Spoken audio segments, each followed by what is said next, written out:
Welcome to the podcast about investing in startups, where existing investors can learn how to get the best deal possible, and those that have never before invested in startups can learn the keys to success from the venture experts.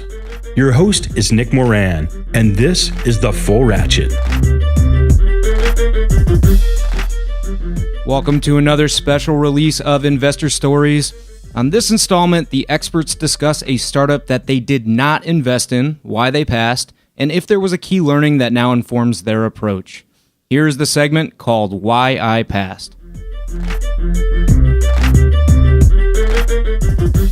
On today's special segment, we have Bradley Tusk of Tusk Ventures.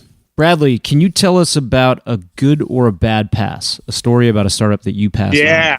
The worst pass for us was Ripple. We were working with Ripple. We were getting equity for our work. But when we got equity, we also got the right to invest. And we passed because we didn't have our fund yet. What we probably should have done in retrospect was expedited the first close so that we just could have put it all into Ripple. But that didn't seem wise at the moment.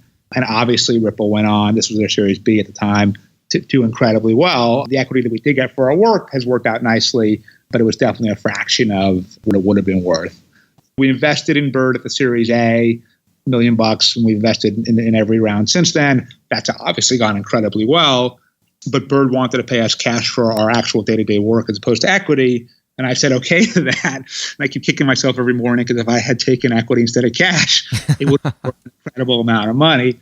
So there are definitely mistakes that we've made. But also, in some of the passes, I think sometimes we look at something and just say, do we think there's a reason politically this thing just can't work? So, for example, EdTech, there are 15,000 school districts in the United States. And yes, the collective TAM of public education is in the trillions. It's massive. Yep. Absolutely. But the smallest school district is just as political and just as bureaucratic as the biggest one. And any business that depends on procurement from those districts, to me, is just an unbelievably close to impossible business to build. And so we have generally stayed away from EdTech companies simply because we don't see, knowing politics as we do, how that can really work. That doesn't mean someone won't do it, but it has definitely been a disincentive for us.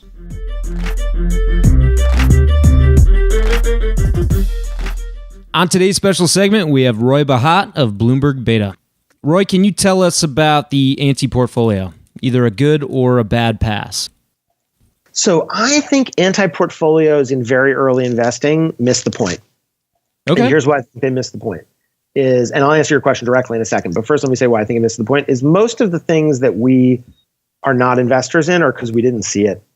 It's not like later stage investing where there's a discrete number of deals, they're reasonably well understood. It's not quite like that, but it's mostly like that. And it's about whether you decide to invest and whether you win it. At our stage, a lot of it is about, oh man, we never even contemplated that. Yep. So some of our anti-portfolio, I'm going to give you an example of a company that I admire that we didn't invest in is GitLab.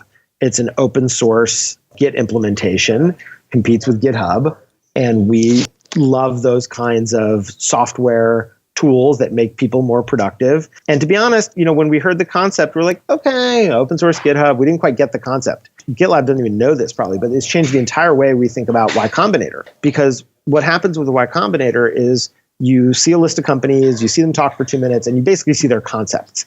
And then you decide based on their concepts. And maybe one issue we have as human beings is you present us with data, we'll react to the data we have instead of intuitively seeking out the data we don't have. And so the concept, we weren't that into, so we didn't pursue. So instead now what we say with YC companies is we go through the whole list and we say which ones are in scope for us where if we wanted to invest, we think we could do a good job. And that produces a subset of the list, a fairly narrow subset because we're fairly narrowly focused investors. And then instead of assessing the concept as presented, we say, what information would we need about a company doing this at our stage to be wildly excited about it? Would it be an engagement metric? Would it be a particular founder qualification? And then we try to hypothesize that the company has that and validate whether it does, and then we chase it if it has it. So that's one example of a company in the anti-portfolio, but more importantly, it's how did we think about this whole thing?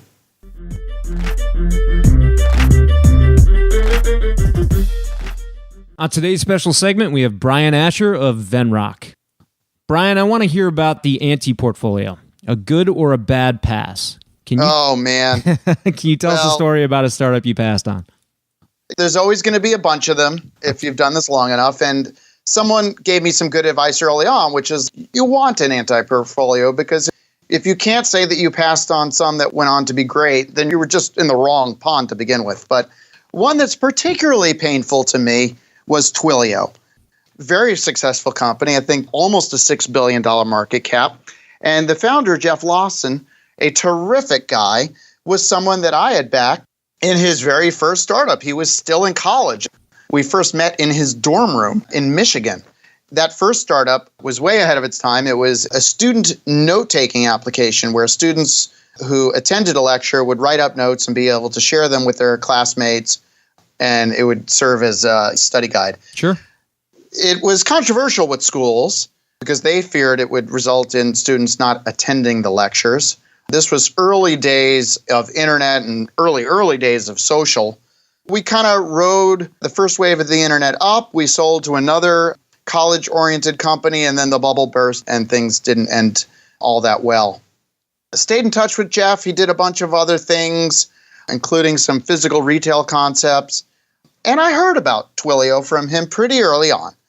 I got to say, the first mistake I made was I didn't see how large this market could be. They were originally focused on voice and the telephony angle. And Jeff had experienced as a developer how hard it was to do voice response units for like doctors' offices and things like that. And it just didn't seem that big of an opportunity. This was like 2008, 2009. Remember, the iPhone really only launched in 2008. We didn't get the App Store until July of 2008. I guess right. the phone had launched earlier.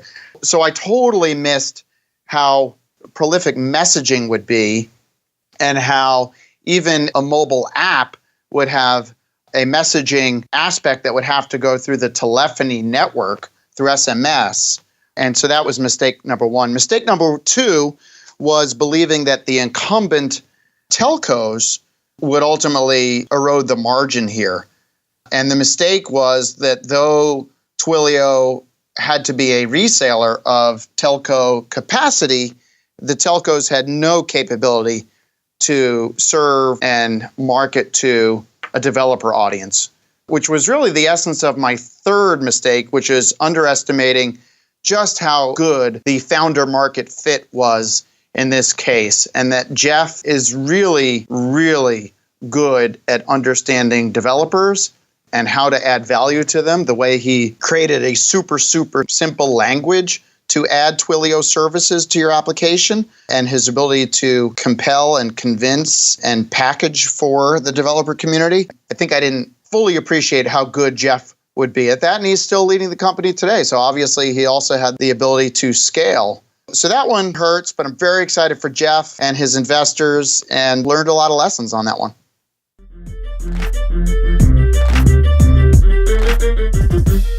That will conclude this installment of Investor Stories.